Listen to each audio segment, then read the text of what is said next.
Dr. Mutaz al-Khatib, Dr. Amr Othman, Dr. Aryan Post, and Dr. Muhammad Ghali. Without further ado, let us start with Dr. Mutaz al-Khatib, the editor of this new volume, which I think is a milestone toward historiography or rewriting historiography, a proper historiography of Islamic ethics. Dr. Mutaz al-Khatib, Associate Professor at the Research Center of Islamic Legislation and Ethics and Program Coordinator of MA Program in Applied Islamic Ethics. He will tell us the story of this book, an overview of its various parts, and some reflection about it. Thank you very much, Dr. Samer. And I would like to start first thanking and appreciating the contribution of my colleagues here to the volume, and special thanks for Dr. Amr, also for accepting my invitation to take part of this discussion. In my brief presentation, I will address two main points. The first one, I will start with an overview of the book, of the volume. And second, I will speak about researching Islamic ethical sources in the Islamic tradition, and how the conception of Islamic ethics will affect the shape of sources recognition. So let's start with the context and the background of this volume. This is number 7 in the book series Studies in Islamic Ethics, published by CILE in collaboration with Brill. This book series focuses on studies in Islamic ethics, relying on Islamic studies background, and having an interdisciplinary characteristic. So this is what makes this book series unique. And we also published recently a call for submission to this book series. If anyone would like to publish a manuscript in this book series, so we welcome these approaches that are based on Islamic studies, and addressing ethics from an interdisciplinary background. The volume is based on the 8th International Conference organized by CILE in collaboration with Leuven University, and here we have Dr. Aryan Post with us online, who works for, who was part of this the committee that organized the international conference. So the final product of the volume was developed after the conference, as usual, and we after the conference we recognized that there is a gap here or there, so we try to fill the gaps. So the final product is what is published now. Although that we are planning to have another volume in the future, inshallah, because as you know, Islamic ethical sources are very rich, and they cover a very wide range of disciplines based on our understanding or our conception of Islamic ethics. So it's very challenging to include all the sources in just one volume, edited volume. And we have another project in the future to publish an annotated bibliography of Islamic ethical sources, which I've been collecting them over the past few years, and now I have hundreds. So this will be a future project, inshallah ta'ala. As for the volume, it relies on a broader conception of ethics, where ethics in this volume addresses or goes beyond the Greek origin philosophical ethics.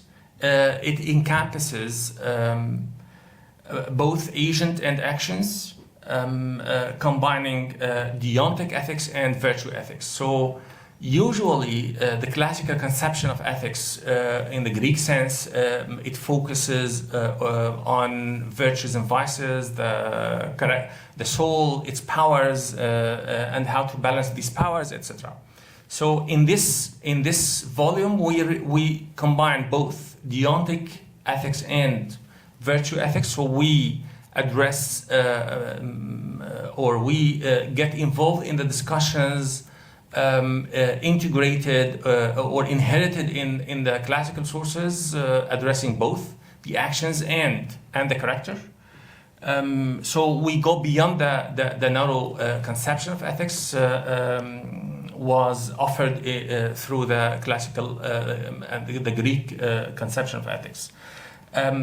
So this volume presents an interdisciplinary approach integrating Islamic studies and external fields such as medicine, for example. So I will explain later in the conclusion the difference that we make here in this context between interdisciplinarity and transdisciplinarity, and what does it mean to when we speak about ethics, Islamic ethics. The volume includes also works from multiple disciplines. So from Hadith, for example, there's a chapter dedicated for Kitab Makarim al-Akhlaq by Ibn Abi Dunya, who died 281 Hijri, the book of noble character. And from Sira, the field of Sira, there's a chapter dedicated for Al-Shifa بتعريف حقوق المصطفى by al-Qadi Iyad, who died 544. The cure in knowing the rights of the chosen one. From Kalam, there's a chapter dedicated for two Ash'ari works. The first one is الإرشاد إلى قواطع الأدلة في أصول الاعتقاد, guidance to the essentials of evidence in the fundamental of belief, by al-Juwayni. And the other work is نهاية الإقدام في علم الكلام, the ultimate conclusion in the science of theology by al-Shahrastani. Shahrastani died 548 Hijri. And from fiqh, from the field of fiqh, there's al-Adab al-Shar'iyya, fiqh in the general sense here. Al-Adab al-Shar'iyya by Ibn Muflih, who died 763 from the Hanbali school. And from Sufism, there are several works covered through several chapters. The first one is Nawadir al-Usul, usually is considered and classified as part of the Hadith discipline. But in the chapter, in the chapter dedicated for this work in this volume, it was demonstrated that this can be considered as part of Sufism through trying to base Sufism on Hadith literature. And to offer a legitimacy, a traditionist legitimacy for Sufism. And there is another chapter dedicated for عيوب النفس, عيوب النفس ومداواتها by al-Sulami, Abu Abd al-Rahman al-Sulami, who died 412 Hijri. The maladies of the soul and their remedies. And there is a chapter dedicated for Ihya Ulumuddin also by al-Ghazali, who died 505 Hijri. Revival of religious sciences, and finally there's a Tuhfa al-Iraqiyya. There's a chapter dedicated for Tuhfa al-Iraqiyya by Ibn Taymiyyah, the Iraqi gift on the works of the heart. This presents a different aspect of Ibn Taymiyyah that is unusual to be presented in contemporary discussions. And from philosophy, we dedicated 2 chapters. The first one is dedicated for At-Tibb al-Ruhani, spiritual medicine by Abu Bakr Razi, who died 311 or 13, so we don't know exactly. There is a disagreement about the exact date of his death. And there is another chapter dedicated for Tahdhib al-Akhlaq wa Tathhir al-Araq by Miskawi, the very famous work. Refinement of character and the purification of natural dispositions. Miskawi died 421.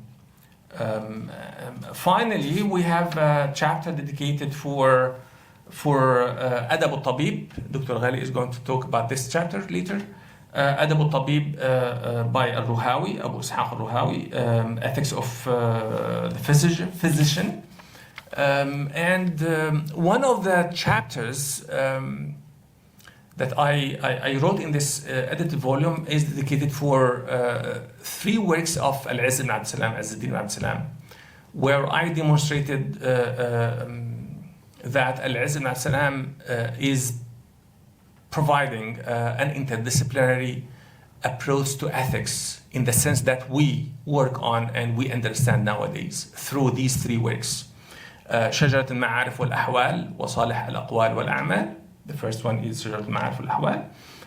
The tree of knowledge, states righteous statements and actions. The second one is الإمام في بيان أدلة الأحكام. The leader in explaining the proofs of rulings. And the third one is قواعد الأحكام في إصلاح الأنام. The popular title published usually is في مصالح الأنام, but based on the manuscripts it's إصلاح الأنام, not مصالح الأنام. So قواعد الأحكام في إصلاح الأنام. The principles of rulings for the betterment of humanity. So this volume provides 3 major contributions. The first one is broadening the concept of ethics, where we move in this volume beyond the restrictive Greek-inspired definition by adopting an expansive perspective or framework that integrates virtue ethics, deontological reasoning, and practical rationality.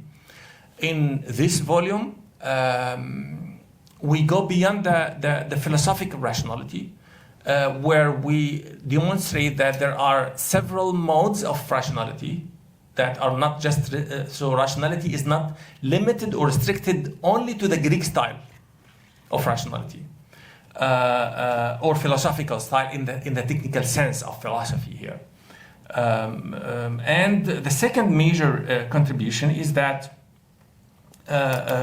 is affirming the diversity of ethical thought, where we highlight the plurality of ethical approaches within the Islamic tradition, including narrative, philosophical, theological, legal, and spiritual frameworks, demonstrating that ethical reflection is not confined to a single model or genre. And the third major contribution here for this volume is correcting prevailing misconceptions by refuting the assumption that Islamic ethical sources are limited or scarce, by demonstrating their abundance, diversity, and systematic character across multiple genres and disciplines. The objective behind of this volume was to serve as a reference work in the emerging interdisciplinary field of Islamic ethics, illustrating the multiple forms of ethical reasoning within the Islamic tradition.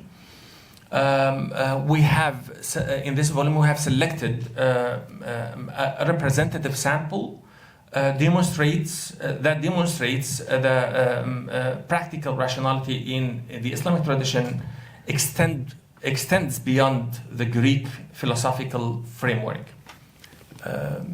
Do I still have time? Or 2 minutes? 3 minutes? It seems that I took much time, more than I expected, but just to conclude my brief presentation, in the first chapter I explained the historical development of researching Islamic ethical sources, and how these sources, how the conception of Islamic ethics shape the source recognition of Islamic ethics, and so we have expansive restrictive. So I came to the conclusion that there are in the researching Islamic ethical sources, we have two conceptions or perspectives. The first one is a restrictive perspective, where where ethics is restricted only to the Greek style and the philosophical style, where ethics is a branch of philosophy, and this was the case with studying ethics in general in the colleges over the world, and based on this narrow conception of ethics, there was a conclusion disseminated in early works in the 19th and the first half of the 20th century, that Islamic ethical sources are very scarce and very limited, like Karadivo and other scholars, even in the Arab world, like Ahmed Amin and others. While the other perspective, which we confirm and rely here in this volume and in the program in general, that is expansive perspective of ethics or Islamic ethics, where we broaden the boundaries of ethics to include discussions in Quran, Hadith, Kalam, Fiqh, Usul Fiqh, Sufism, and Adab genre. So we define ethics through self-discipline, cultivation of character and virtues, and moral assessment by judging actions and intentions, and finally multi-source development, where we draw ethics from, or ethical approaches from, diverse intellectual traditions and sources, pre-Islamic, Islamic, and Persian and Greek together, and to see, to provide comparative analysis and to see the genealogy of some ideas and the Islamic modification of some ideas that were contributed by Persian or Greek sources. So to conclude, we in the program and in the research center, we differentiate between interdisciplinarity and transdisciplinarity. So by interdisciplinarity, we mean involving the branches of Islamic knowledge in discussing moral reasoning. And by transdisciplinarity, we mean involving other disciplines outside of the Islamic studies, like medicine, philosophy, politics, economics, etc., in ethical reasoning and addressing contemporary challenges, moral challenges in our today's world. Thank you very much. Thank you, Dr. Mutaz, for this overview. Our second speaker today is Dr. Amr Rahman, Professor of History at Qatar University. He's going to offer us some reflections on the topic of this book and some of its chapters. Dr. Amr, the floor is yours. Bismillah ar-Rahman ar-Rahim. Assalamu alaikum wa rahmatullah. Thank you, Dr. Samer, and I would like also to thank Professor Mutaz al-Khatib and CILE and the College of Islamic Studies for inviting me today. I understand that I am the only speaker who is not a contributor to this volume, so I appreciate the invitation. Now I will have perhaps to repeat something about the book that Professor Mutaz mentioned now. I didn't read the entire volume, but I read the introduction and the 3 or 4 chapters, which I'm going to talk about today. Mutaz, Professor Khatib mentions in the introduction that modern scholars studying the tradition of ethics in Islam have had 2 different conceptions of what ethics is. The first conception is narrow, influenced by the Greek, as Mutaz mentioned, by the Greek understanding and theorization of ethics. Proponents of this conception focus on particular genres of texts and conclude that ethical thought in Islam is generally poor. The other conception is expansive, more comprehensive. It consults a broad range of sources to conclude that ethical thought in Islam was, in fact, rich, original, and diverse. Mutaz is critical of the first conception and endorses the second, expansive understanding of ethics, according to which Muslim scholars made original contributions to the study of ethics in various fields of Islamic studies, including Islamic law, Sufism, philosophy, works on good manners and righteous conduct, works or adab, works that offered counsel for the rulers, mirrors or princes, as they are called, maraya al-umara, among other fields.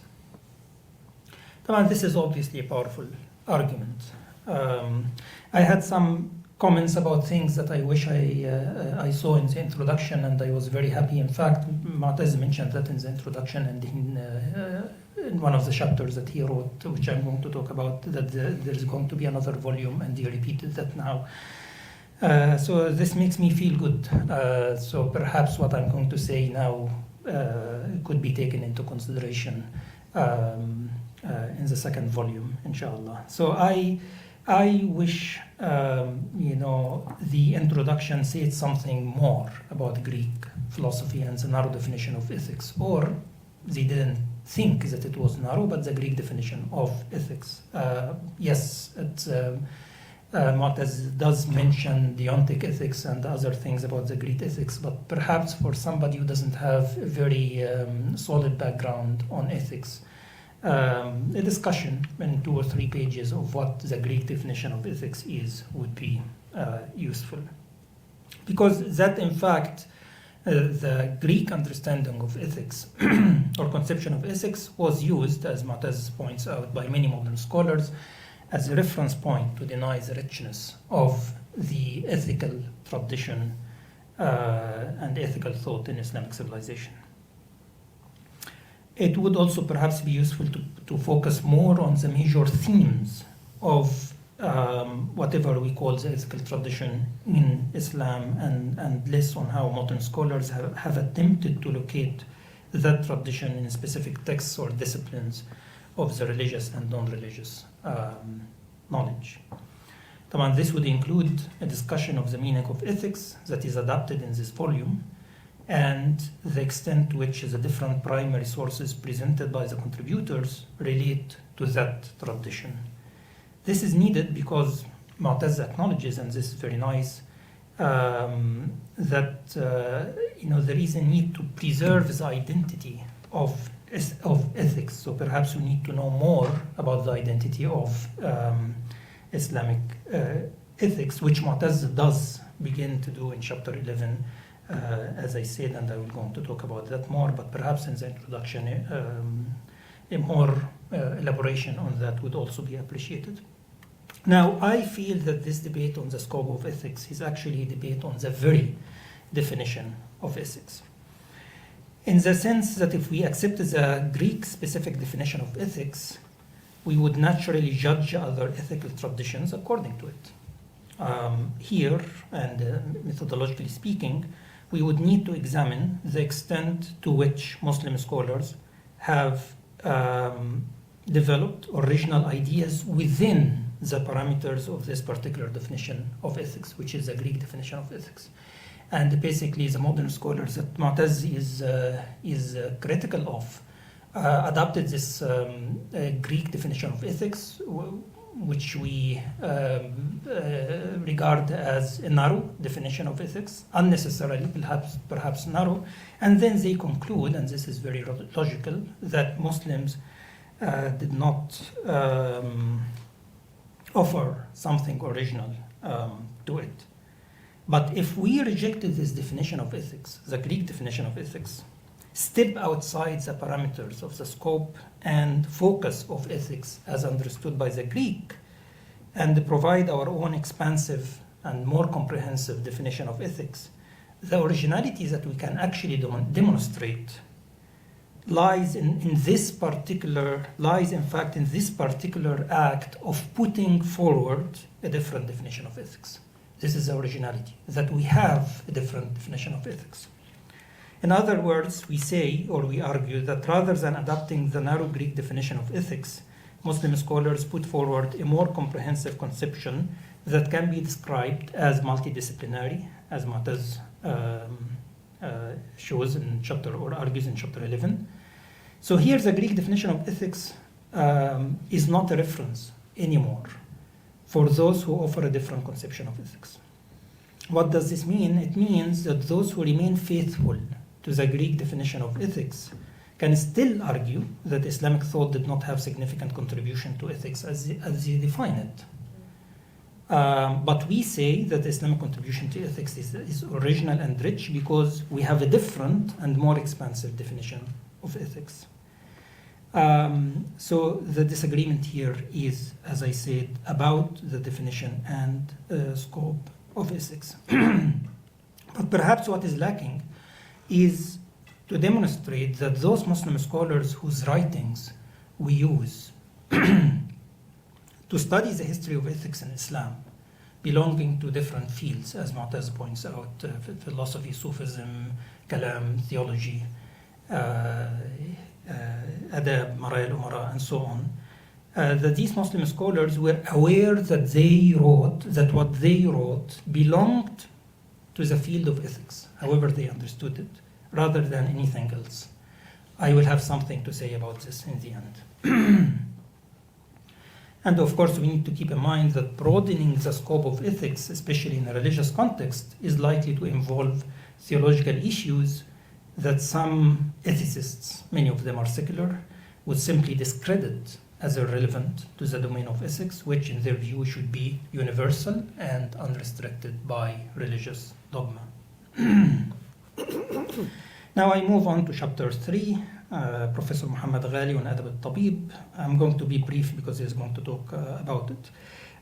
But I think that people with little knowledge about pre-modern medicine or with little esteem of pre-modern times in general and of the Islamic civilization in particular would be struck by this astonishing work on all aspects related to medicine, including social and even philosophical and theological aspects. And the philosophical are influenced by the Greek definition of ethics, and this is, of course, understood given its status in the Islamic civilization, and theological aspects perhaps influenced by discussions in the Abrahamic tradition in general, not Islam in particular, at the center of which is God, of course.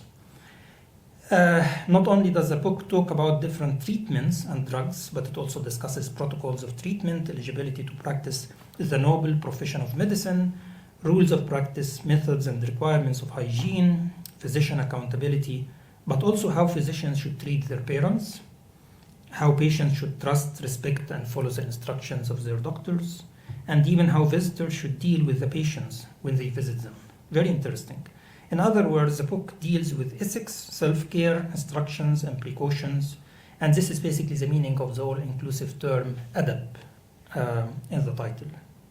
And then I have this quote from Muhammad to put the harmonious relationship between medicine, philosophy, and religion in simple terms. Al-Ruhawi, who is the author of Adab al-Tabib, sorry, I forgot to mention that the subject of his chapter is a book titled Adab al-Tabib, by a 9th century scholar named Ishaq ibn Ali al-Ruhawi. Okay? So Rahawi holds that what is medically harmful shall concurrently be judged as morally wrong and religiously prohibited, and vice versa. This is very interesting. But Ghali points out that even though al-Ruhawi's book was pioneering, it was still part of a long and varied tradition. It built on ideas and practices that preceded it in time, was later developed by other ideas and practices that came from different parts of the vast Muslim world, medieval Muslim world. It's also interesting because we don't know the author's religious affiliation, which doesn't seem to have mattered at that time. Ruhawi spoke a language, regardless of whether he was Muslim, Christian, or Jew, we don't know. But he spoke a language that everybody could understand and accept, that everybody could relate to, and this is very interesting.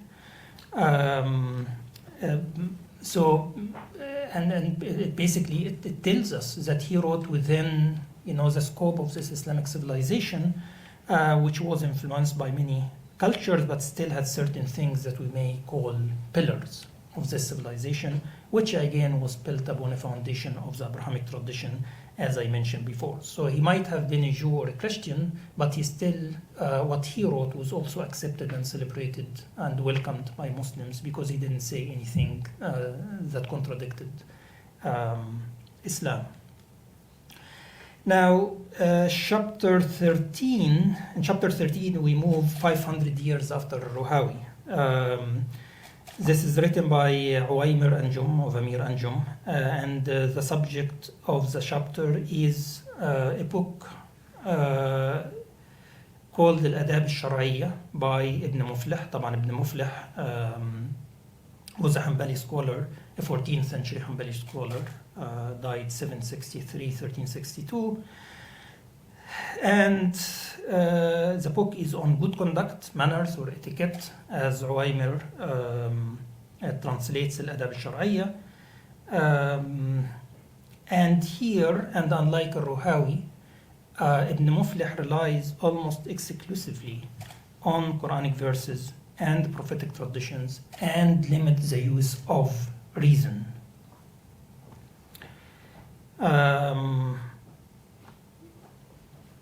Given that these two chapters are published in the same volume, Professor Ghali's chapter and Anjum's chapter, a comparison between their ideas would be very useful and interesting to see to which extent manners and etiquette that were described independently of independently of revelation by al-Ruhawi resembles those ordained by revelation as presented by Ibn Muflih, especially given that Ibn Muflih has a section on medicine in his book, Al-Adab al-Shar'iyya. So this is very interesting. Perhaps if anyone wants to write a paper or even a thesis about that, this would be an interesting topic. So they belong to the same culture, to the same civilization.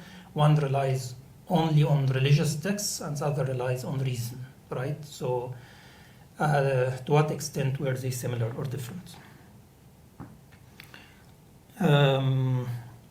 But what must also be highlighted in Anjum's chapter is his argument that Islamic law and Islamic ethics cannot be really fully separated. This again depends on how we define ethics, but I will refer to this idea later, inshallah, in my conclusion. In chapter 11, which is written by Mutaz, and he already mentioned it, the subject is 3 works by the famous 13 Egyptian or Syrian? Syrian, originally from Morocco. Well, if Mutaz wants to say that Al-Izz was Syrian, he's right, and if I want to say that he was Egyptian, I'm also right. And Moroccan also.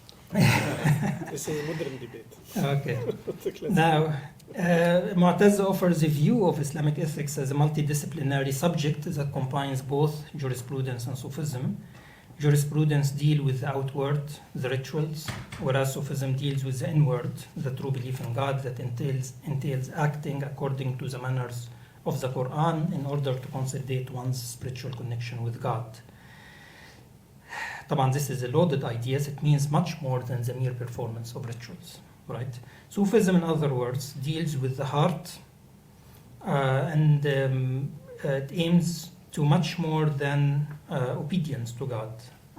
It seeks closeness to and affinity with God. It also requires good manners, and good manners with God and good manners with other creatures. And I'm not saying other people, because good manners even with animals and with everything that God has created. Even with nabatat, with plants and gamadat, inanimate things. It is orienting the soul to God. This is a statement by Paul Heck in chapter 4 in the same volume, and I like it. Orienting the soul to God. This is Sufism. All these together are part of ethics, of the ethics of Elijah ibn Abd Salam, which, as Mutaz points out, was by necessity multidisciplinary.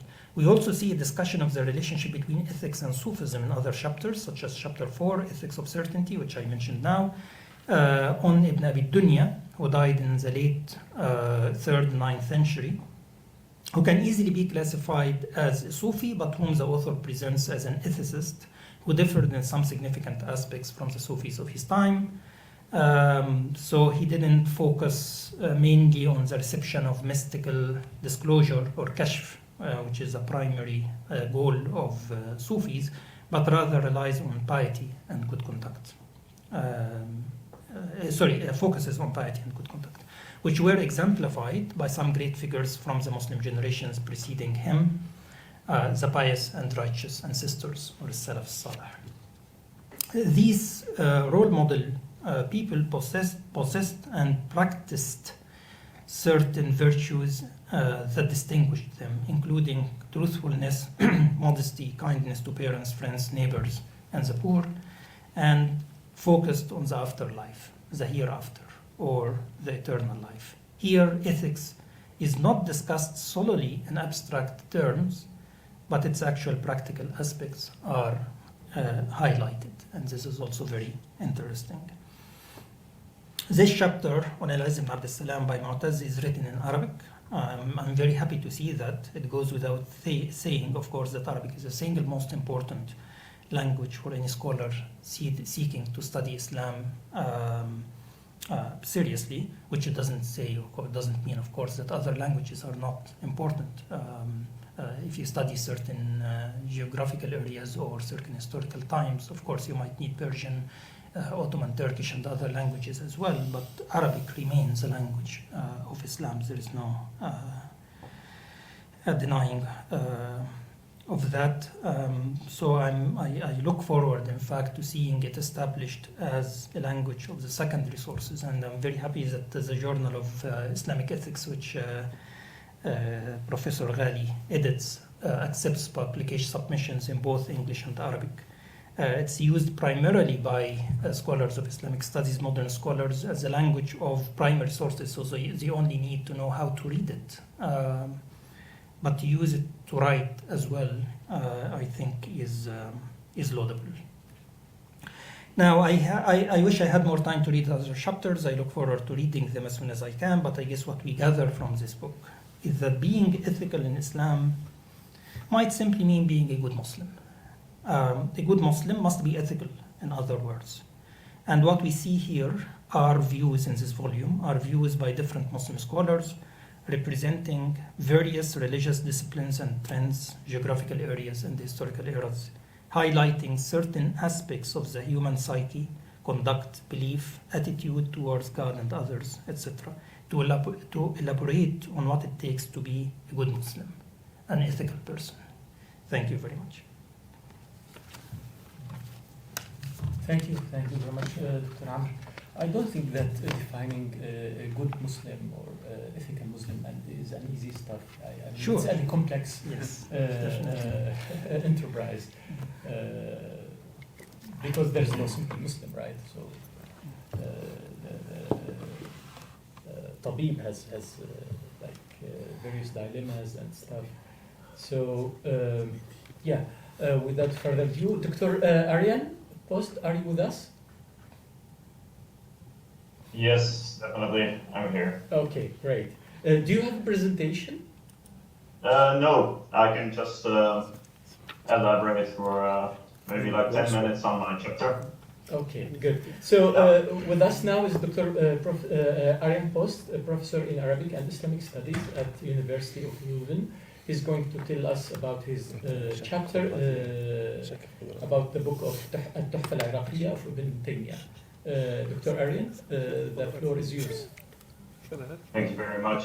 Thank you to all the presenters, for all the organizers, for making sure we have a book launch today. I think that's always a very good thing to have after having gone through the hard work of publishing a new book. It deserves a moment in itself, besides having had the conference, of course, on which it is based. I think for me it was actually a very, very good opportunity to be a part of this conference, because it sort of took me out of my comfort zone to reevaluate how to look at Ibn Taymiyyah from an ethical perspective, because ethics of Ibn Taymiyyah is something that is discussed in academic literature, and especially in recent years there have been a few contributions. By the way, can you all hear me right? Is the sound? Yes. Yes. Okay, just to make sure. And I noticed that the main issue when it comes to ethics is the simple matter of knowing how to know right from wrong. And here we enter the discussion, which is mostly a legal discussion. Well, it's based on how do we know right from wrong? Is this something we know on the basis of revelation alone, or also, for instance, on a rational basis? And I think this part of the discussion has dominated the issue of ethics when it comes to Ibn Taymiyyah, because it's in fact quite difficult to place Ibn Taymiyyah here. Some people have opted that he tends to go more towards the direction of the Mu'tazila, and others have opted that he goes more towards Ash'ari, and others more in between. So what I noticed when it comes to the ethical thought of Ibn Taymiyyah, without directly delving into this discussion, is that besides the issue of law, you could say the legislative side of ethics, there's also the ontological side. And maybe this, when I came to this conclusion, I felt like maybe this is a very simplistic observation, because it's actually very obvious that this distinction, which is very well known in what today is starting to be called Taymiyyah studies, it's well known that Ibn Taymiyyah had this division between Ilahiyya and Rububiyyah, where Ilahiyya pertains to God as being Ilah, as being the God who deserves to be worshipped. And how is he worshipped? By practicing Sharia, which is revealed to the final Prophet Muhammad. So that's sort of the law side, the Sharia side, where of course we know ethics by God's revelation. We know what he has revealed to us, how we should act. And of course there's the whole side of law there, how to discern law from what we have in Revelation, also on the issues where we don't have a clear-cut hukam, no clear-cut dealing, what's the word I'm looking for? The ruling, that's the word that I was looking for. So here we have the discussion, if we don't know a ruling, then what does Ibn Taymiyyah say about this? And I won't delve into that, because I'm actually more interested in the other side of ethics, which is the side connected to this term Rububiyyah. So again, this distinction Ilahiyya and Rububiyyah is crucial for understanding Ibn Taymiyyah, and any scholar working on Ibn Taymiyyah will probably get tired of having to hear this distinction again and again. But the Rububiyyah side is God as a Rabb, as the Lord of the worlds, which is the side of God where he is the governor of the universe. So this is in that sense the ontological side, because it has to do with the state of being, with God as the creator, who constantly governs the creation by being an active creator. And this is a side where Ibn Taymiyyah would say, for instance, that other religions and even polytheists, they would accept that there is something as this ontological side, even on the basis of reason, you could come to that conclusion. But the one is incomplete without the other. So if you accept that there is a God who is creating the universe, and also you have to worship that God according to the way he wants to be worshipped. And this is where the ilahiyya or uluhiyya comes in. So this distinction is well known, and Ibn Taymiyyah anchors it in Surah Al-Fatiha also, where he says that the Fatiha is al-Quran. It's the sort of the mother of the Quran. It's the core chapter, and within the chapter itself, the summary of the chapter is إِيَّاكَ نَعْبُدُ وَإِيَّاكَ نَسْتَعِينُ, which of course is based on a hadith. So he says that إِيَّاكَ نَعْبُدُ, this is the legislative side, where we are commanded to, which comes down to observing ilahiyya by worshiping God through the revelation, and the إِيَّاكَ نَسْتَعِينُ comes down to isti'ana, seeking God's help, which is connected, of course, to the rububiyyah side, because this is the ontological side where, at the end of the day, through everything that happens in the creation ultimately springs forth from God's creative will. So the irada al-kawniyya, as Ibn Taymiyyah sometimes calls it. So we are all connected by the fate that God determines for us. So this is really, this part of seeking God's help is closely connected for Ibn Taymiyyah to rububiyyah. So this also comes back when it comes to the Ibn Taymiyyah's discussions on ethics. And when I of course try to look at Ibn Taymiyyah more from the perspective of the way he approaches certain Sufi terms. This has been the anchor point of my research for several years now. So this is also why I like to have a closer look at Tuhfat al-Iraqiyya, because this is a book which seems to get into Sufi terminology, which takes sort of Sufi terminology as its point of focus. I first read it when I started my PhD, which I also wrote down in my article. And I remember being very disappointed because I felt like, on the basis of the introduction alone, that this book will probably be a very clear exposition of the way Ibn Taymiyyah interprets these Sufi terms. And I really wasn't familiar enough with Ibn Taymiyyah to really judge the book when I started my PhD. I realized that now. And to read a book like the Tuhfa, you really need to have a basic, at least a very basic understanding of the way his mind works, because this distinction between ilahiyya and rububiyyah, it constantly comes back, even implicitly and explicitly. So also, when I was looking at the issue of ethics, so I was simultaneously working on another article which was actually also about ethics by coincidence, and again not by my choosing. And I think working on those two articles at the same time, the one that's published in this volume and another one that's still forthcoming, I came to realize that yes, the ethics of law are this is where the Ibn Taymiyyah likes to put most of his focus on, because this is where he fears that Muslims may slack if they focus too much on rububiyyah. So what do I mean by that? If Muslims try to, and especially in the tradition of the Sufis, they try to exterminate their own selves, the sort of fana experience, where they see nothing else but God's will unfolding anymore.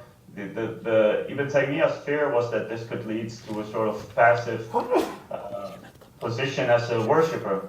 And this should never be spiritual perfection for him, because the most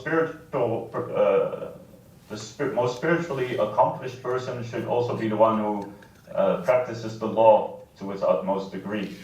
So you have, of course, then this ilahiyya side of ethics, which is to follow practice the Sharia, but there is also the rububiyyah side, and I feel like in the overall discussion of scholars on ethics in Ibn Taymiyyah's thought, that this side has sort of been neglected, even though it's in the Tuhfa it recurs constantly. So I chose to look at two case studies to have a closer look, to see that in those two case studies, which concerns a case study on the term tawakkul, having trust in God, and mahabba, which is actually not just love for the servant for God, but also God's love for the servant. And I won't delve too deep into my findings there, but I will try to sort of summarize. So besides that Ilahiyya and Rububiyyah distinction, there was another side to Ibn Taymiyyah's thought that recurs when he is discussing these terms, and this has to do with the hierarchy that Ibn Taymiyyah distinguishes between believers. It's well known in Sufi thought that you have these different terms like al-Qutub and al-Abdal and al-Awtad and al-Ghawth. All these terms are used to sometimes describe different ranks of awliya, of friends of God. And Ibn Taymiyyah, he really tries to make a point that these terms are not reliable because they're either based on false reports from the Prophet or very weak reports. So he doesn't deny the fact that there is something of a hierarchy, and instead he uses Quranic terminology to recreate a hierarchy to make the point that not all believers are equal, because this depends really on the degree. It comes down to the degree in which they perfect their worship of both Ilahiyya and Rububiyyah, you could say. So perfecting worship of the law is, of course, to not just practice what has been made obligatory by God, but to also perform the voluntary acts of worship. When it comes to Rububiyyah, it comes down to a very, very deep and profound understanding that, and this is a core issue in Ibn Taymiyyah's thought, which has been, I think, noted by many scholars before, and John Hoover definitely, who makes the point that for Ibn Taymiyyah, when it comes to the decree of destiny, he's an optimistic thinker because he believes everything that comes to pass ultimately serves a wise purpose, a hikmah. And this comes down to the ethics of God. And I think the ethics of God in the creation, this is connected for Ibn Taymiyyah to Rububiyyah. So it may be that things occur in the creation that seem to us, from our human ethical perspective, to be very wrong and unethical. But when it comes down to the value of God, everything that occurs for Ibn Taymiyyah serves a wise purpose. So in that sense, surrendering oneself to the divine decree, this is the best way to worship God's Rububiyyah. So this is the other side of the coin, you could say, of being a perfect worshipper. And I don't really discuss this in the article, but this is sort of the definition of ultimate fana and baqa for Ibn Taymiyyah, the two Sufi terms for spiritual perfection, where you end up being the most perfect worshipper by following the will of God. And this is not just the legislative will, so that's the irada al-shar'iyya, but also the creative will or ontological will, the irada kawniyya. And this comes back when Ibn Taymiyyah discusses spiritual perfection. If we look then at the Tuhfat al-Iraqiyya, I was coming back also, I shouldn't forget, the distinction then in the hierarchy, the highest of the awliya, those are the Sabiqun Muqarrabun, mentioned in Surah Al-Waqi'ah and also in Surah Al-Fatir. So there it's mentioned as Sabiq bil Khairat. And those awliya who only practice what's obligatory, those are either the Muqtasid, again from Surah Al-Fatir, and Ashab al-Maymana in Surah Al-Waqi'ah. So he makes this distinction, and then he says even those who don't really perform Islam as they should, the zalim li nafsihi, the one who wrongs himself, even such a person has a certain degree of wilaya. And even here, where he makes such a distinction between three sort of approaches to wilaya, this in itself is, I don't think, not entirely new. If we look at al-Hakim al-Tirmidhi, you also find that he considers all believers to have a degree of wilaya. But to get back, so I have these two case studies of trusting God and love between God and the servant. And in both cases, I find that the Tuhfat al-Iraqiyya, he connects both terms in this framework of the distinction between rububiyyah and uluhiyyah on the one side, and on the other side, he makes a distinction between the tawakkul of the sabiqun, the elite of the awliya, and the ashab al-yamin or maymana, who are the general of the awliya. And this goes for love and for tawakkul. So in tawakkul, for instance, he has this discussion whether in some Sufi works, like the works of Ibn al-Arif, you find that tawakkul is not a station that is needed anymore by the elite of the awliya, and he goes very strongly against this in Tuhfat al-Iraqiyya, because he says tawakkul is actually the fulfillment of wa iyyaka nasta'in. It's actually the fulfillment of the lordship of God, the rububiyyah side. So trusting in God is the realization that God is the creator and the governor of the universe. So here we see that the elite of the awliya, the sabiqun, that their trust is, to Ibn Taymiyyah, is the highest degree of trust. So to say that the sabiqun have no need of trust anymore because they have surpassed the need to rely on God, this is a big fallacy for Ibn Taymiyyah, because it neglects the second side of the verse from Surah Al-Fatiha. And the same goes for Mahabba. He makes a strong case against those mutakallimun. He accuses some of the mutakallimun to have come to the conclusion that a literal love for the servant for God and for God for the servant is impossible, because they say that love for God is actually nothing more but love for worshiping God and not for God in his essence. And this is a big problem, he says, because, and this has to do with ilahiyya again, if you worship something without loving the object of worship first, then this makes no sense. So this we are commanded by God to worship him, and this is again this is following the Sharia, but to do so, the basis has to be love first for the dhat, for the essence of that thing. And of course, there are degrees between the different ranks of awliya in the degree in which they perfect this love. And then there's the other side, which is connected to the rububiyyah, and this is that God actually creates because he wants to love himself, because it's through the creation that God is loved by his creation. And this comes down to nothing else but God's love for himself. Again, this sounds very Sufi-like, but it comes down to rububiyyah. So the God's self-love manifests through his through the side of being the creator. So here again, Ibn Taymiyyah is very hard to make the point that God also loves his servants, because this is the act of self-love for God. So in both cases, you see that the rububiyyah and uluhiyyah distinction comes back, and also for love, he makes the case that those who reach the highest point of wilaya, and I don't think, if I recall correctly, he doesn't specifically here mention the sabiqun. I'm not sure anymore, but it's very clear from the way he describes it that it's again anchored in this distinction between the sabiqun and the ashab al-maymana.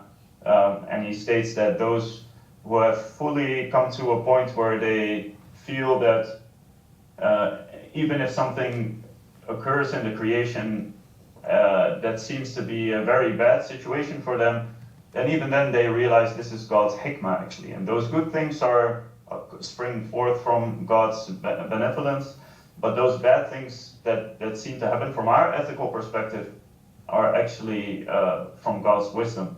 So in both cases of love and trusting God, you see that the framework of Ibn Taymiyyah of distinguishing between an elite and a general form types of awliya, and distinguishing between lordship and divinity, in both cases it returns, and he's actually very systematic.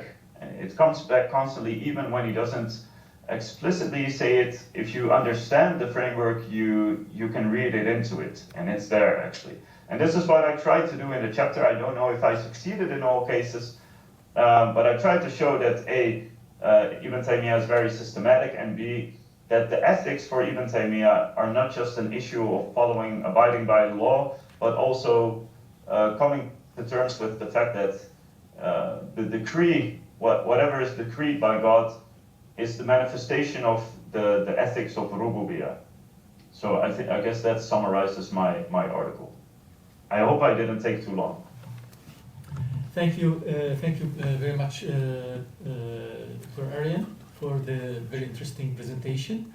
Now I would like to give the floor to Dr. Muhammad Ghali, Professor of Islam and Biomedical Ethics at CIS.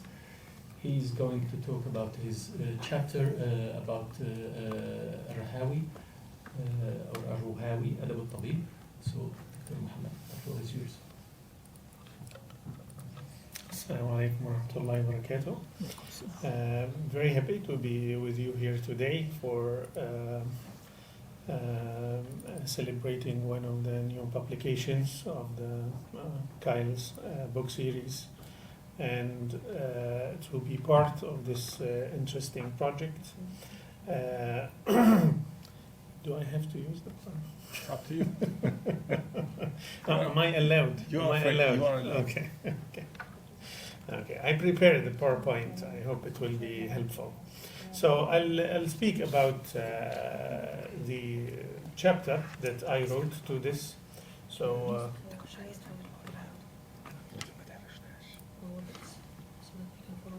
Okay. So this is one of the, if we speak about key classical works, this is one of the key classical works when it comes to medical ethics before the biomedical revolution.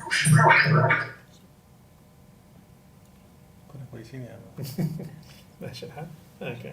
So the book is entitled Adab al-Tabib by a very famous not only ethicist who wrote the book Adab al-Tabib, one of the key works on the topic, but also a practicing physician. Very clear from the book that he was a practicing physician. This is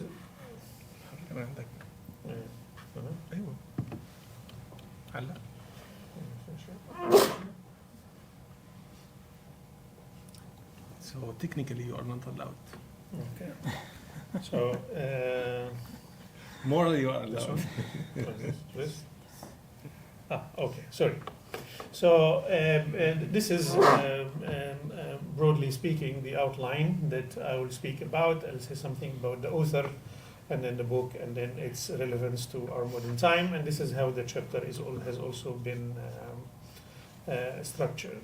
We have very scanty and few and little information about the author. Very strange thing about the author of such an important book.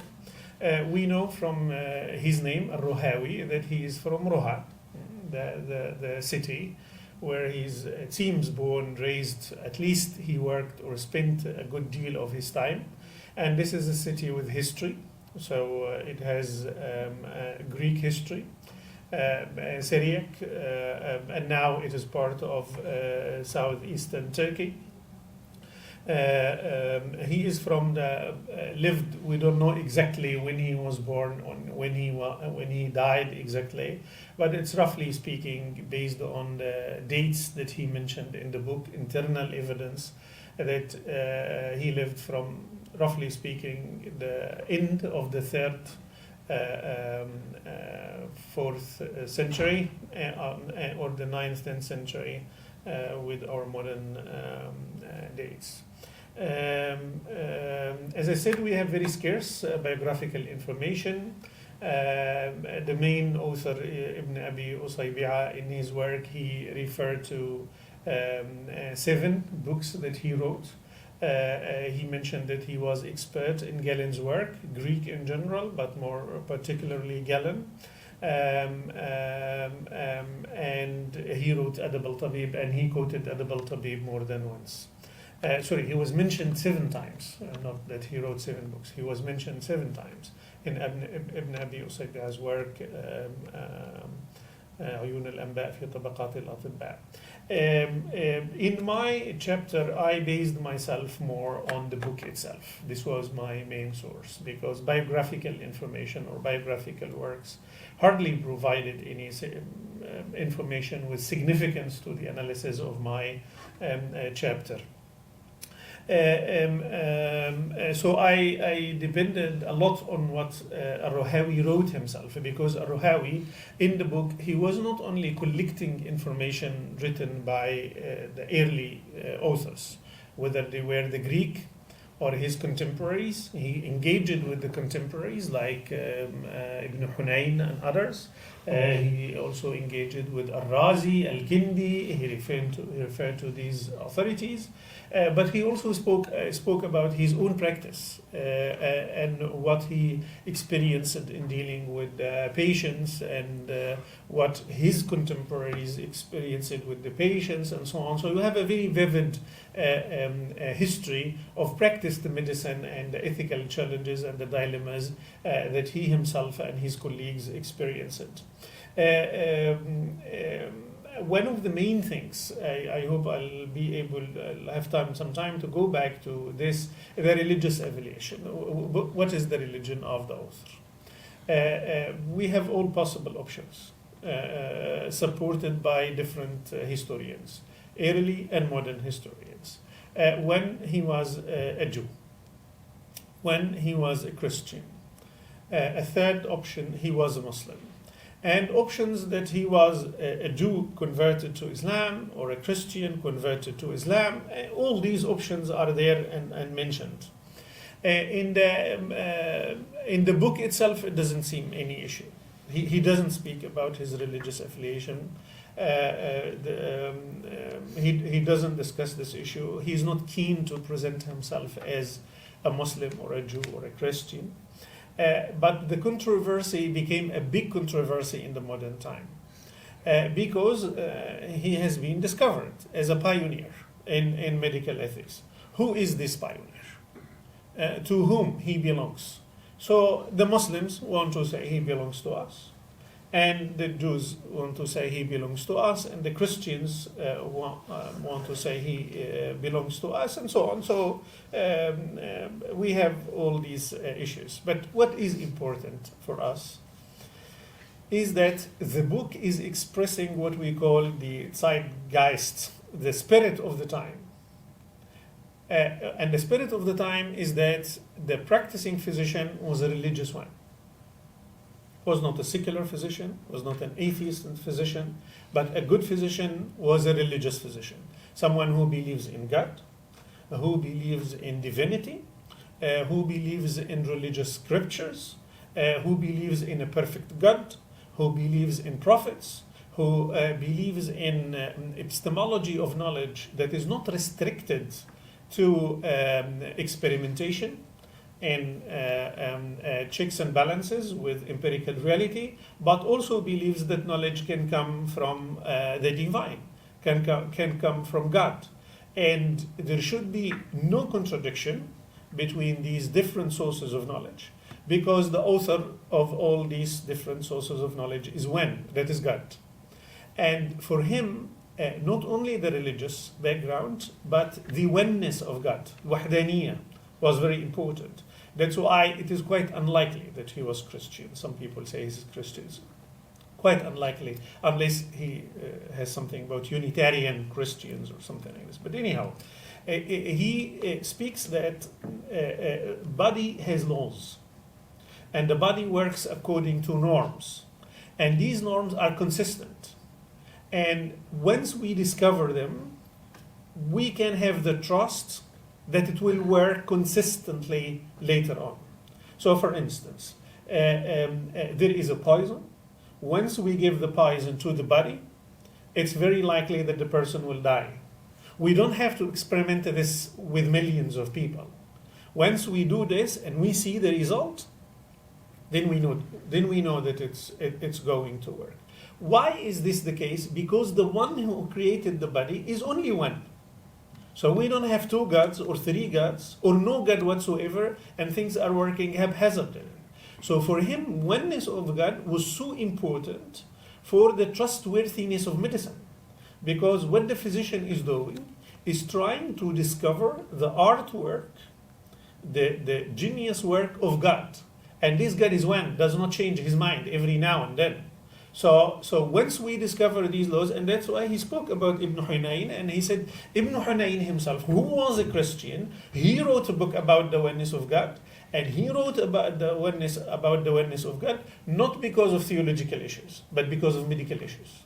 Because Hunayn knows that without the oneness of God, medicine will make no sense.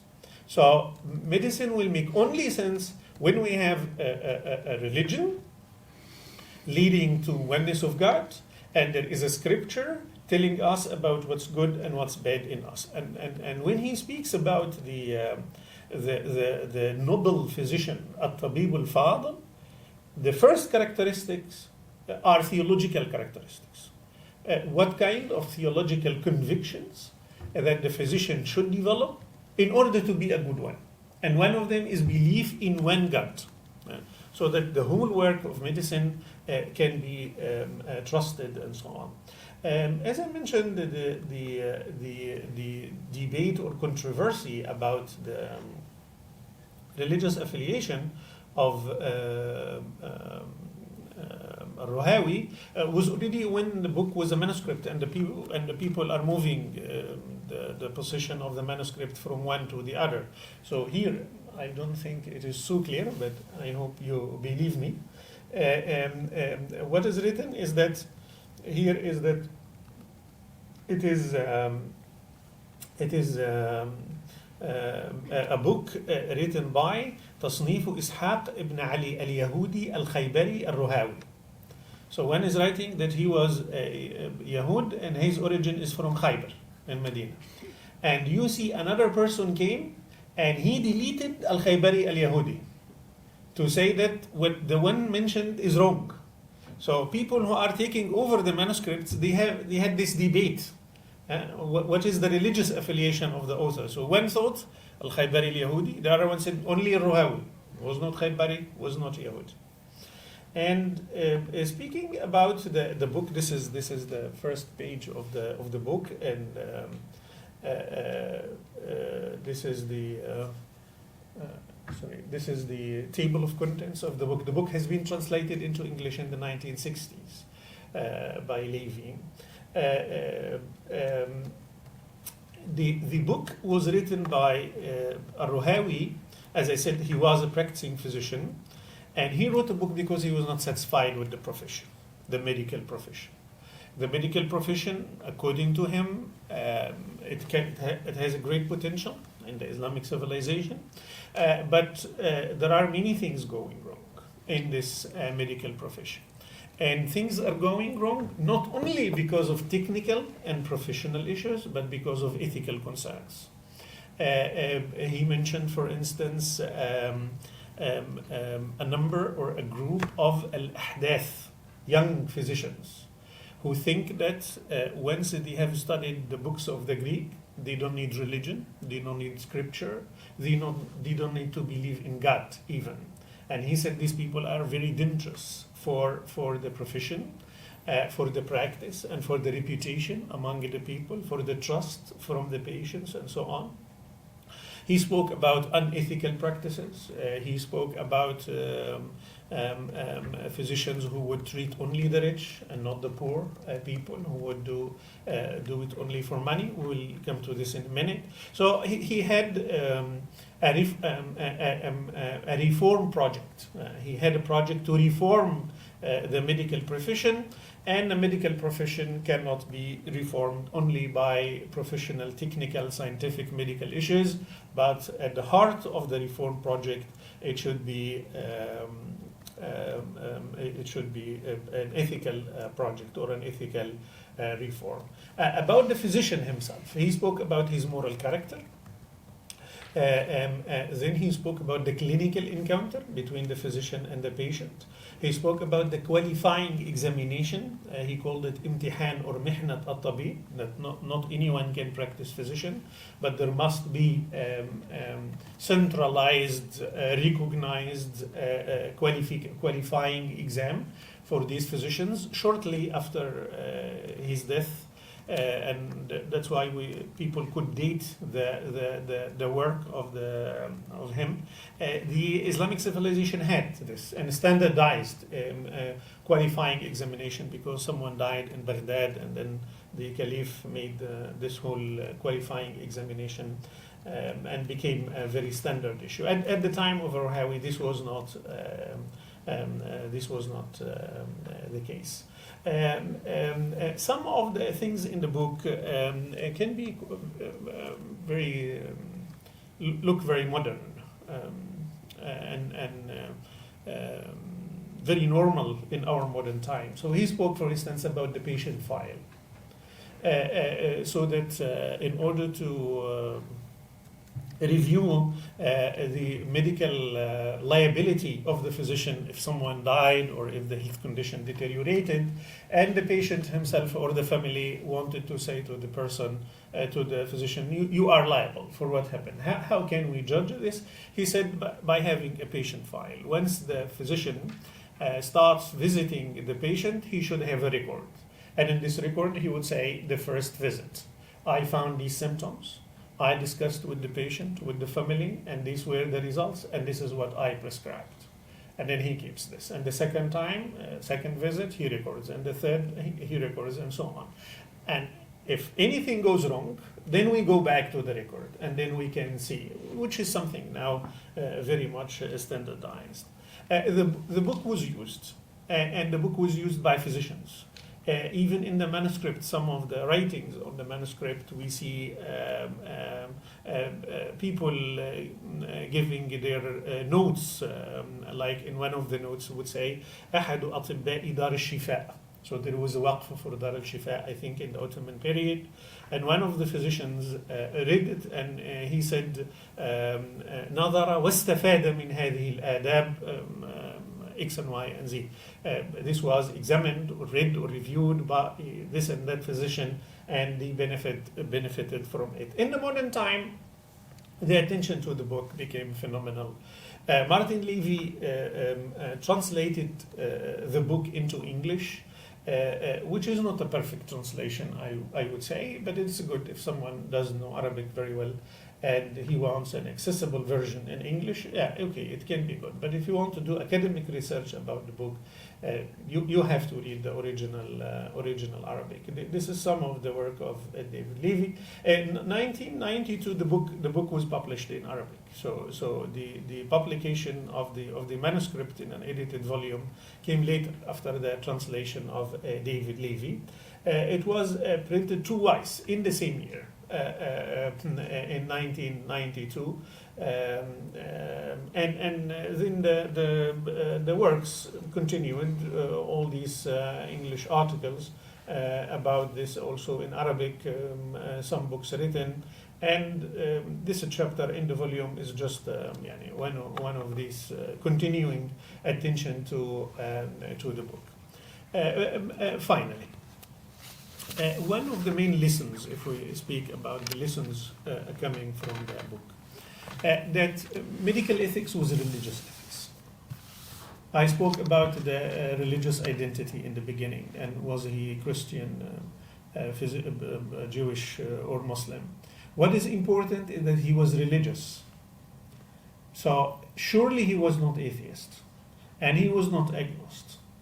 And one of the main issues in modern bioethics is that it is secular.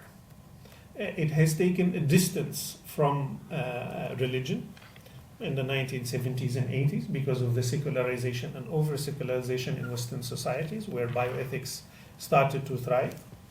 And to the extent that now, if you want to do proper bioethics, you should take distance from religion. You shouldn't speak religious language, and you shouldn't use religious terminology. And some of you may already be aware that in the last summer we hosted the World Congress of Bioethics, the 17th edition, which was the first edition to take place in the Arab world and the entire Middle East. And the title was Religion, Culture, and Global Bioethics. It is not a secret now, we have written different articles about this issue and this debate. Some of the gurus and important people in the field of bioethics, they were very angry that the title included religion. And they said that this will bring us back, there will be no reasoning, it will be dogma.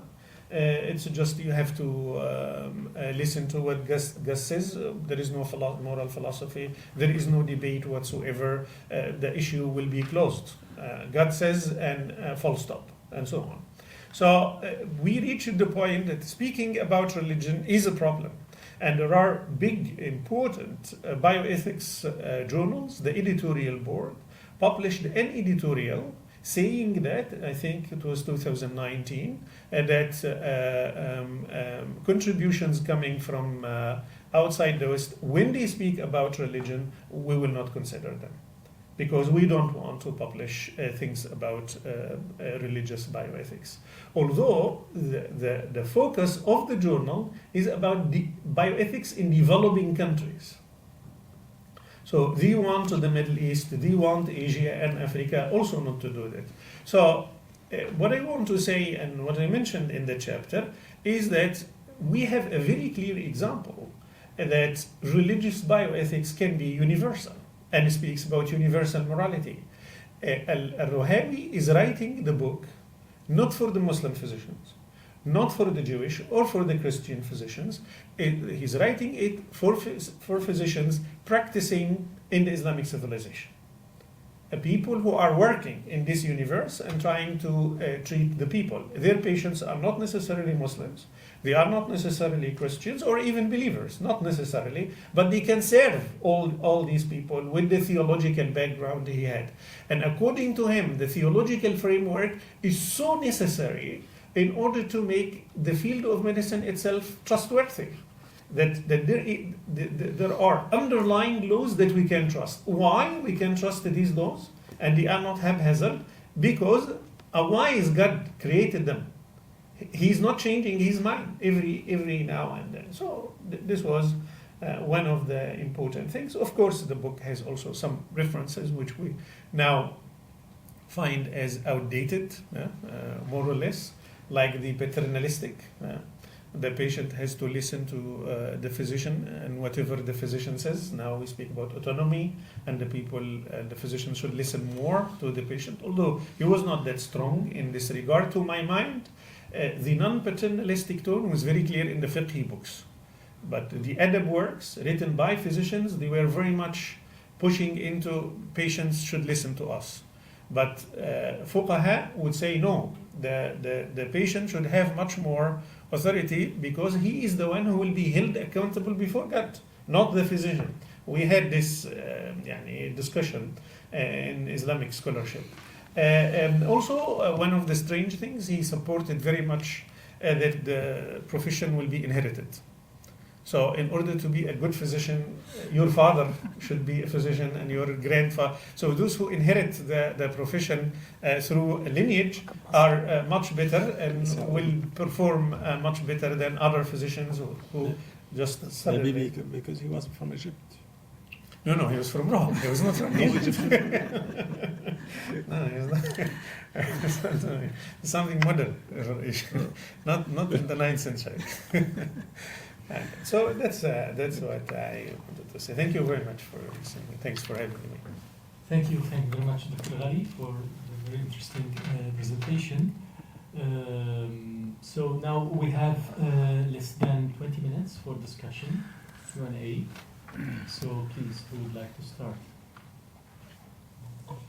If I may. First of all, I would like to congratulate my professors on this achievement and congratulate Kyle on this important volume. I want to say as well to especially the female audience that there is a female contribution to the volume. It's only one scholar, but that's a good start already. And as the Dr. Amr Osman mentioned the importance of advancing the Arabic language is the language of science, and there should be more articles, especially on Islamic studies and Islamic ethics. They should be written in Arabic. So in this volume we have the article written in Arabic by Dr. Mutaz, of course, and that's exactly the female scholar who also wrote an article in Arabic. So she did both. She represented the gender inclusivity and as well advanced the Arabic language, which is great. So the article was written by Shafiqa Wareed, رؤية الأخلاقية في مجرى الوصول. So in absentia we should say that that's a great achievement, and thank you for inclusivity. And congratulations once again. Thank you, Victoria. Thank you very much. Thanks for these interesting sessions and congratulations to our professors. I'd like to say that I was really very happy with the edition of this conference that happened last summer in the Middle East. And I think it's really unfortunate that the world has not learned that pushing religion back is really taking us back. The perception that bringing religion to the discussion takes us back to the old centuries, I think is actually misunderstood. Because something happened in psychology, it's something very similar to this, and for decades, the psychological field has tried not to talk anything about religion because they think religion brings a lot of problems. But very recently, more than 2 decades ago, there has been studies that show that when you bring religion into counseling, your patients have higher chances of getting treated. And now religion is becoming a central part of psychology. Now, if one goes into the history of psychology, one finds that what became the core concept of the diagnostic manuals of today, which is like the Bible of clinical psychology, something around depression, had been discovered about around the 10th century by Abu Zayd al-Balkhi in his Masalih al-Anfus wal-Abdan. And just imagine that what we have today that is regarded as the, let's say, the fountain of clinical assessment has been discovered like 10 centuries ago, but because we thought religion was insignificant, we did not make use of this knowledge. So I think it's actually a very wrong perception to think that bringing religion into discourse is going to take us back. Rather, I think it's going to enrich discussion, and I really want to laud Kai for putting up this funds, and I really look forward to more of this. And I also want to encourage my colleagues that we have a challenge. Like Dr. Ghali said to us when he came from the Conference on Bioethics, the one that happened before the one we had here in the Middle East, and he said that the reception of religion on the platform was not encouraging, and he said that, okay, I look forward to perhaps young generation of scholars who will introduce this direction or perspective into the discourses. And I also want to challenge myself and the rest of my colleagues here that we have this duty to help the world, because every time the world thinks it's beyond religion and tries to push religion to the back seat, the realization, when it happens, it's always very bitter. So once again, I really appreciate what Kai is doing in terms of bringing ethics, Islamic ethics into the field, because I think this is the hope of the world, and perhaps it holds the future we all look forward to. Thanks to everyone. Thank you, Ridwanullah. Thank you very much. I think this is more of a comment. Any further questions or comments? Professors, do you have any comment at the end or?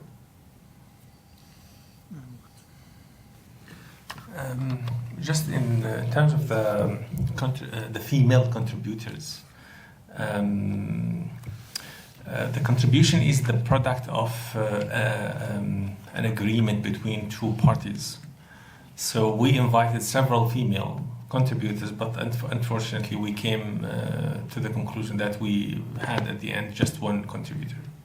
So it's not just you. Maybe sometimes you should blame the female scholars, not just the male scholars. We did this also with the other projects, by the way. So this is it seems that this is a usual practice now. Huh? So we invite, but we don't find positive responses sometimes for several reasons, of course. For sometimes they are busy, sometimes they are for other reasons. So it's not just what you see. Huh? They are in high demand. Yes. So there's something in the background. But perhaps she can contribute to the second volume. Yes, she's welcome. In terms of the concept of ethics, so I would like to say that I already wrote almost 30,000 words on the concept of ethics. So this will be a new project, will be published with Die Gruyter in Germany. So the book is on the concept of ethics. So there will be 3 authors, one from Christian tradition and one from Jewish tradition, and I'm from Islamic tradition. So each one is going to write a third of the book on the concept of ethics from his religious tradition. So I'm already done with this, and I hope that it will be published, inshallah, by the end of this year, maybe, or the beginning of the next year. So this is done to establish the concept of ethics within the Islamic tradition, to show how this concept is very rich in the Islamic tradition. And I intensively relied on analyzing prophetic reports to show how can we define the concept of ethics from within the Islamic, within the prophetic reports. Alhamdulillah. I would like to say something, if there is some time. Yeah. I would like to say something about the religion and its role in ethics in general, not only bioethics. The religious discourse in ethics by time in Western academia started to be isolated, where you will find it only in religious studies institutes and colleges and so on, but not the mainstream. And it seems they came to a compromise. So the religious people, they discuss it in their closed circles, and we speak to the society. And what happened is that academic scholarship, when it comes to psychological ethics, biomedical ethics, professional ethics in general, thrived very much in Western academia. And then they sit together and then they set the norms and they introduce them as the international discourse. This is the international discourse. And the rest of the world can choose. You want to be part of the civilized world and accept these values, or you want to be with yourself, live in history and so on. Of course, although of course I completely disagree, and if I agree, my job, I will lose my job even. So there is personal interest even. But I can understand their position. Some of the people, what I have seen in the Netherlands, for instance, where I was working, some people, they tell me, look, Muhammad, we were in a bad situation with Christianity and involvement of Christian priests in everything we have in life. Once we put them outside and we started to use our mind, things are much better. So why would I go back in God's name? Why would I go back? So it is better, and that's why they continued. Of course, things changed. So now they realize it's not that good. So with the depression, psychological problems that people have, also the corruption of even secularist ethics and so on. So the higher level of religiosity in these societies coming back, the presence of Muslims who show that religion is important for them, even in public life. People start to revise their situations. But it's all about essentializing the Western experience. We think that this is what happened, and this is how it should happen everywhere. Like going back is always bad. Not necessarily, because for us in Islam, the best 3 centuries are the first ones. So going back is not necessarily bad. It can be better even. So, or taking religion in, it means everything will be dogmatic. and that there is no rationality in religious thinking, like what Dr. Mutaz mentioned. The whole idea is to show that rationality and moral rational reasoning is an integral and core part of the Islamic scholarship. It is not that God says and so on, especially in Islam. We don't have this human being with a binding religious authority. After the death of Prophet Muhammad ﷺ, we don't have a human being who tells you, you follow me, otherwise you are not Muslim. We don't have this. So it's a matter of reasoning, a matter of debate and discussion and so on. So I think the solution from us when it comes to Islam or from other colleagues in other religions is to show practically through scholarship that there is something that we can put on the table and that the others can benefit from. You say that Islam has a rich moral tradition. It can contribute to the modern challenges that we have. Okay, let's do that, and let's put your stuff on the table, and we will see. And I think at least our humble effort so far, having the Journal of Islamic Ethics started a couple of years ago, and the book series, Studies in Islamic Ethics. The simple thing, if anyone asks, okay, what does Islam say contribute to modern ethical things? We say go to the book and go to the book series and to the journal, and then you can see. You must provide something. Keeping the debate at the theoretical level, it will only reinforce each party's convictions. So if I'm in a secular ethics, I will say, you see, now the arguments I provided, they were very strong.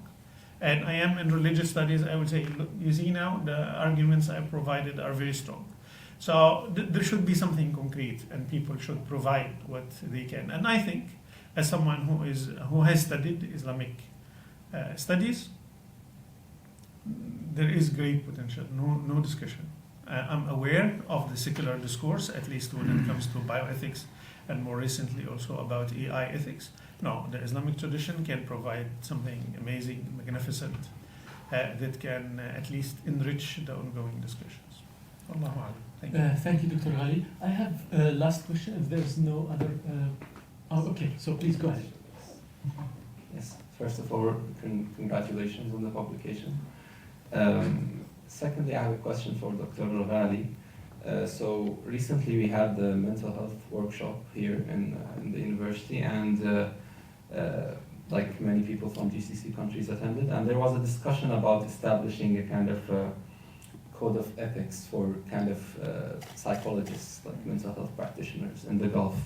So in the field we already have some like codes of ethics, like the American Psychological Association Code of Ethics, and it's kind of adopted here in these countries, in GCC countries. So my question is, do you think, let's say, the tradition of Islamic ethics, or the modern kind of revival of Islamic bioethics or Islamic ethics, do you think it can contribute to kind of establishing a code of ethics when it comes, let's say, to psychological practice, or let's say any other kind of aspect of our tradition? Like we know that each kind of group of people have kind of a code of conduct, for example, of their practice. Do you think we can benefit from these codes, or let's say traditions, adab, tabib, all of this stuff? Do you think we can benefit from it if we want to establish something contemporary for psychological practice? Thank you so much. The simple answer is, of course, yes. So when it comes to bioethics, we have already Code of Ethics. The first version was 1981, introduced by the Organization of Islamic Medicine. This was the title at this time, Munazzamat al-Tibb al-Islami. And then in 2004, they had a big conference, and then they published the International Islamic Code of Healthcare Ethics, they called it, in 2005. So I can imagine in psychology and so on, there can be. But my main concern, we mentioned the one side, but we need to mention the other side as well. Introducing something Islamic doesn't necessarily mean different. So it will not be Islamic unless it is different, not necessarily. No? So there are things which is part of universal morality, that people reach at some conclusions which are good. But then I need to frame them in my Islamic ethical framework. So some people are obsessed with this idea. I've seen this especially with some physicians, Muslim physicians. They think the more we are different, the better we are. It's not necessarily. The issue is about well argued.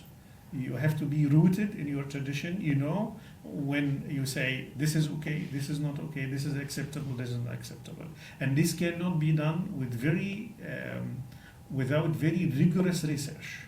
It's not just a couple of thoughts here that we sit together and we say, okay, this is good and this is. Thank you. Thank you very much. We reached the end of this seminar. I would like to thank our professors for their time and engagement, and also for the audience for your time. You are always welcome. I would like to invite you to some refreshments outside the conference room. Thank you very much, and see you inshallah in our future seminars. Assalamu alaikum. Thank you very much.